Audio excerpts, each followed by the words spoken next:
दक्ष police news, पहिले खाकी मग बाकी.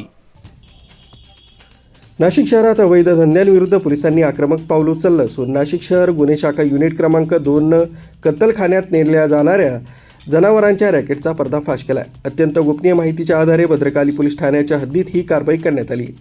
जुन्या नाशिकमधील डॉक्टर जाकीर हुसेन हॉस्पिटल परिसरातून संशयित महिंद्रा पिकअप वाहन जनावरांची अवैध वाहतूक करीत असल्याची माहिती पोलिसांना मिळाली होती. या माहितीची गांभीर्यानं दखल घेत वरिष्ठ अधिकाऱ्यांच्या मार्गदर्शनाखाली पोलिसांनी सापळा रचला आणि पिकअप वाहन अडवलं.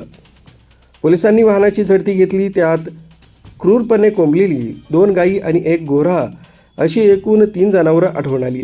ही जनावरं कत्तलीसाठी नेली जात असल्याचं उघड झालंय. पोलिसांनी तत्काळ या जनावरांची सुटका करत पिकअप वाहन जप्त केलंय. या प्रकरणी पोलिसांनी 27 वर्षीय भद्रकाली येथील राहणारा रिजवान नूर आलम शेख याला बेड्या ठोकल्या असून भद्रकाली पोलीस ठाण्यात गुन्हा दाखल करण्यात आलाय.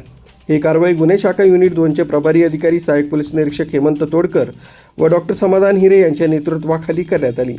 या मोहिमेत पोलीस उपनिरीक्षक यशवंत बेंडकुळे, प्रेमचंद गांगुडे आणि त्यांच्या पथकातील कर्मचाऱ्यांनी मोलाची भूमिका बजावली. या कारवाईमुळे अवैध जनावरे वाहतूक करणाऱ्यांचे धाबे दणाणले. न्यूज ब्युरो, दक्ष पोलीस न्यूज, नाशिक.